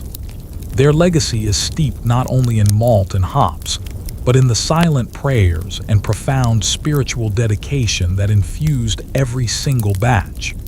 You feel a gentle reverence for their holy craft. The stillness of the medieval night encourages you to reflect on the legacy of medieval nuns in the broader history of brewing, particularly how their contributions have been both significant and, for a long time, largely unrecognized. Their story is a quiet counter-narrative to the prevailing male-centric history of beer. Imagine the vast number of medieval convents, each one potentially a center of brewing excellence, yet their stories often remain unwritten or relegated to footnotes in historical texts. The sheer volume of high-quality beer produced by these communities, consistently over centuries, represents a staggering contribution to medieval diet and economy, a contribution that is slowly but surely being brought to light by modern scholarship. You picture the countless gallons of ale brewed, sustaining generations of nuns, pilgrims, and the poor, all thanks to the quiet, diligent work of these women. Their impact was profound, widespread, and often taken for granted. Recognizing their role is not just about historical accuracy. It's about appreciating the full tapestry of human ingenuity. One mainstream historical fact that highlights this oversight is how popular histories of brewing often jump from ancient Mesopotamia, where women were also primary brewers, directly to male monastic brewing, and then to industrialization, largely skipping or minimizing the extensive and high-quality brewing done by women, both secular and monastic, throughout the Middle Ages. The narrative has often been incomplete and sometimes, frankly, inaccurate. It's like writing a history of music and forgetting to mention half the instruments. You imagine a modern historian sifting through dusty archives, finally unearthing a detailed brewing ledger from a medieval convent. They might exclaim, Aha! Look at these precise records. These nuns were far more organized than many of the monks whose records we have. A quiet moment of triumph, as a lost piece of history is gently recovered. A quirky tidbit is that some modern craft breweries, particularly those with a focus on historical styles or female brewers, are actively trying to recreate medieval monastic ales, drawing inspiration from the few surviving recipes and the historical understanding of monastic brewing techniques. This contemporary interest is finally bringing wider recognition to the historical role of nuns in the brewing world, bridging the gap between ancient traditions and modern palates. Imagine a nun's Brewed ale appearing on a craft beer menu, a well-deserved tribute. The disciplined, record-keeping nature of monastic life means that, even if scarce, the surviving documentation from convents offers valuable insights into their brewing practices. These fragments of information, carefully pieced together by historians, paint a picture of sophisticated, well-managed operations. A scholarly debate that often arises concerns the gendered division of labor in medieval society and how it was interpreted and documented. Historians debate whether the historical erasure of women's brewing contributions was a deliberate act, a societal bias, or simply a reflection of what was considered important to record at the time. Was it an intentional slight or an unconscious oversight? The answers are complex, but the discus, Sion itself, is crucial for a more balanced historical narrative. You feel a quiet sense of vindication for these women, whose quiet contributions are finally being acknowledged. Their story is not just a footnote, it's a vital chapter in the history of a beloved beverage, a testament to their often unseen power and skill. As the deepest quiet of the medieval night settles, you are left with a powerful image of the brewing nuns emerging from the shadows of history. Their legacy is not just in the taste of their beer, but in the quiet insistence of truth, reminding us that genius and industry can be found in the most unexpected places, and often by the most unassuming hands. You feel a profound respect for their re-emerging story. The quiet of the medieval night deepens around you, and your thoughts turn to the symbolic significance of beer within monastic communities, particularly for nuns. Beyond its practical function as sustenance, beer held a metaphorical weight that underscored the values and mission of the convent, and the nuns' mastery of its creation amplified this symbolism. Imagine beer as a symbol of community, of shared sustenance, and of the daily rhythm of life within the Abbey. Each pint poured represented the collective effort of the sisters, their dedication to providing for one another, and their commitment to a common life. The quality of the beer, therefore, was not just about taste, it was a tangible expression of their unity and care. You picture the refectory, the nuns gathered for their meal, each with a wooden cup of ale. It's more than just a drink, it's a communion, a shared experience that binds them together. The very act of consuming their own carefully brewed ale would have reinforced their self-sufficiency and their shared identity. One mainstream historical fact is that monastic life, particularly under the Benedictine rule, strongly emphasized communal living and self-sufficiency. Every member contributed to the well-being of the whole. Brewing, therefore, was not just an individual task, but a collective responsibility. Its success a reflection of the harmony and industriousness of the community. It's like a perfectly choreographed dance where every dancer contributes to the beauty of the whole performance. You imagine a particularly spirited discussion during a meal. A nun, perhaps a bit too enthusiastically, gestures with her tankard, accidentally spilling a few drops of ale. Another nun with a gentle smile might say, "Careful, sister. That's the fruit of our labor, blessed by diligence and a good deal of scrubbing." A quiet laugh would ripple through the refectory, acknowledging both the daily grind and the joy in their shared provisions. A quirky tidbit is that some medieval monastic texts use metaphors related to brewing to describe spiritual processes, like the fermentation of the soul or the purifying effect of trials, likened to the boiling of work. This linguistic connection between brewing and spiritual growth further highlights the deep integration of brewing into the intellectual and spiritual life of the Abbey. Imagine a sermon comparing yeast to divine grace, silently transforming humble ingredients into something nourishing and uplifting. The consistent quality of the nuns' beer also symbolized reliability and stability.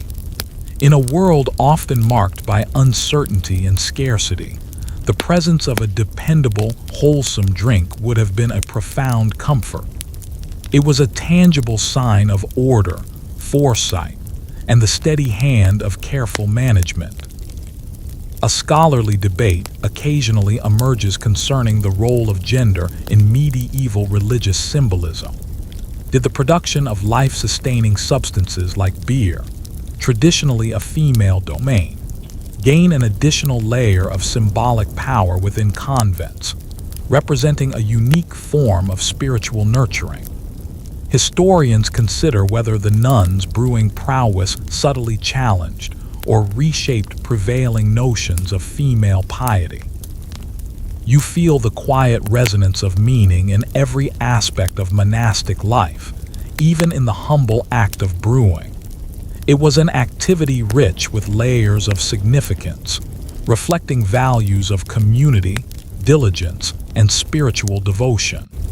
The nuns were not just brewers, they were weavers of meaning, using their craft to reinforce the very fabric of their communal existence. As the deepest quiet of the medieval night settles, you are left with an image of the brewing nuns not just as skilled artisans, but as quiet guardians of meaning. Their beer was more than a beverage. It was a potent symbol of their self-reliance, their communal spirit, and their unwavering dedication to their chosen path.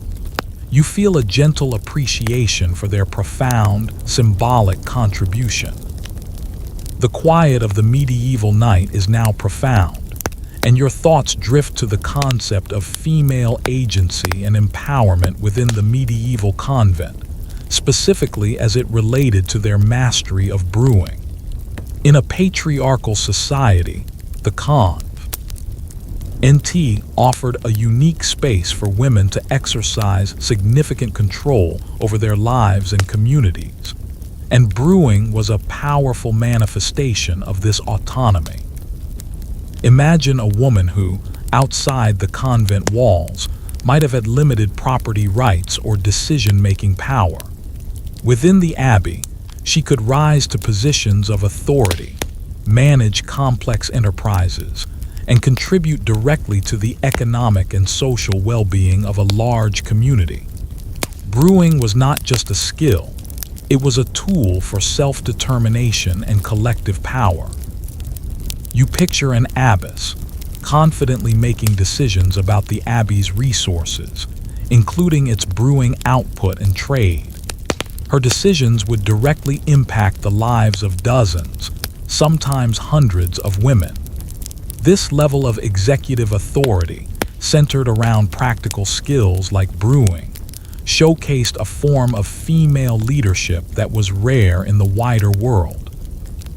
One mainstream historical fact is that while women generally had fewer legal and economic rights in medieval Europe compared to men, noble women, and particularly abbesses, often possessed significant legal and economic autonomy within their feudal territories or monastic communities. Their ability to manage land, control finances, and oversee industries like brewing was a remarkable exception to the general rule. It's like finding a CEO of a major company who happens to be a woman, centuries before the concept was mainstream.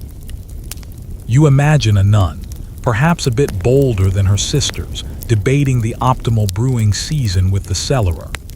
But sister, she might argue, if we brew more in autumn, the longer fermentation time will yield a richer ale for winter. The cellarer, while perhaps initially resistant, would listen to her well-reasoned argument, demonstrating a culture of thoughtful debate and a respect for expertise, regardless of traditional rank.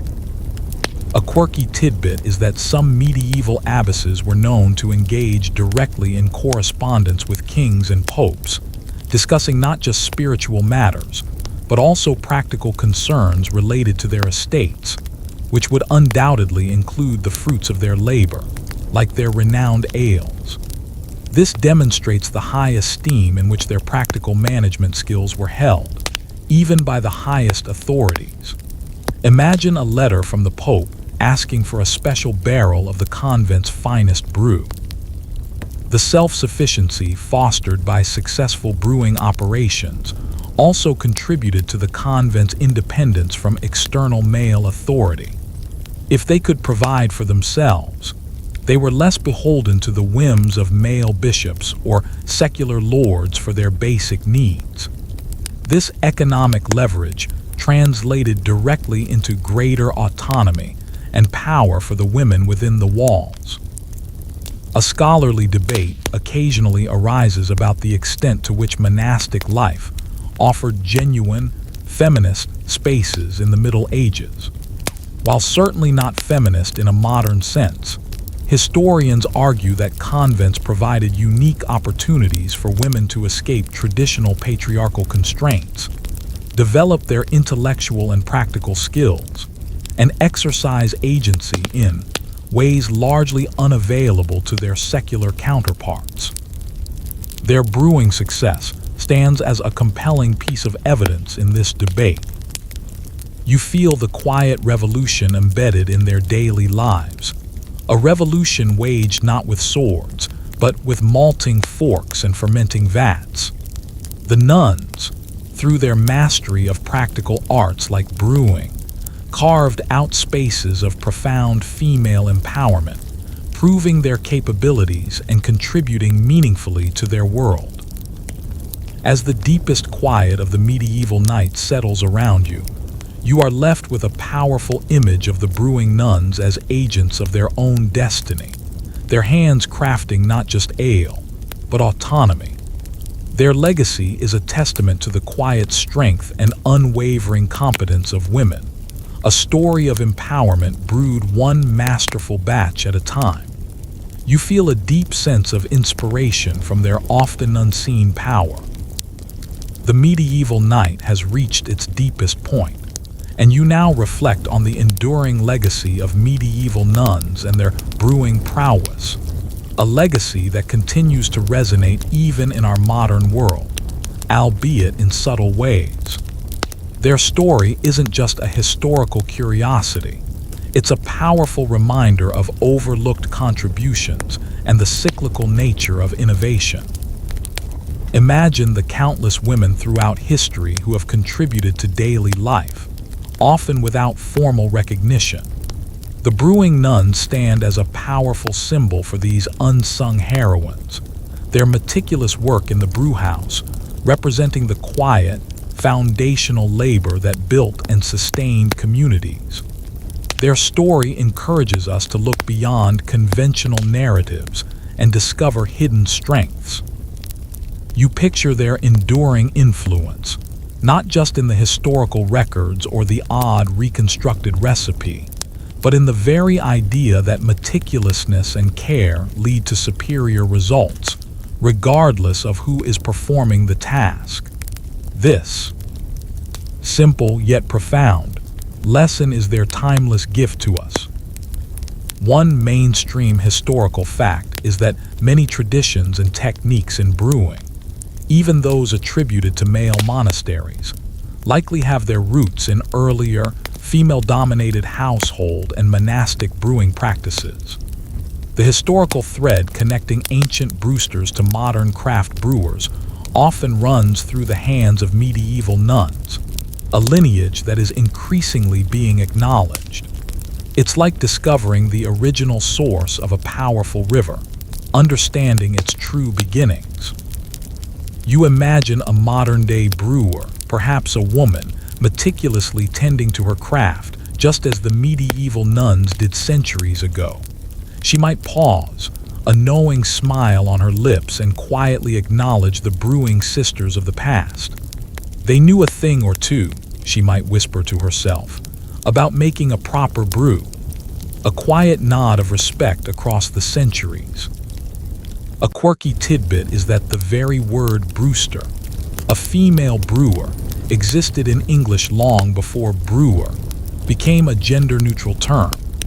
This linguistic fossil is a direct link to the historical reality of women's dominance in the early brewing trades, a dominance that the monastic setting helped preserve and elevate. It's like finding an ancient coin with a forgotten queen's face on it, a tangible reminder of a past power. The rediscovery and celebration of the nuns' brewing legacy contributes to a more inclusive and accurate understanding of history. It challenges us to question narratives that might have overlooked or marginalized the contributions of women, urging us to seek out the full, rich story of human endeavor. A scholarly debate that is increasingly active concerns the importance of hidden histories and the recovery of marginalized voices in academic research. The story of the brewing nuns is a prime example of this movement, demonstrating how re-examining existing sources with a new lens can unearth profound and previously unacknowledged contributions, reshaping our understanding of the past. It's like finding a hidden room in an old castle, full of forgotten treasures. You feel a quiet hope for the future, knowing that as we continue to delve into the past, more such stories of quiet excellence and profound contribution will undoubtedly emerge. The brewing nuns are just one chapter in a much larger, ongoing discovery. As the deepest quiet of the medieval night begins to gently lift, you are left with a powerful, inspiring image of the brewing nuns. Their legacy is not just about beer. It's about the enduring power of skill, dedication, and the quiet strength of women to shape their world, one careful, perfect batch at a time.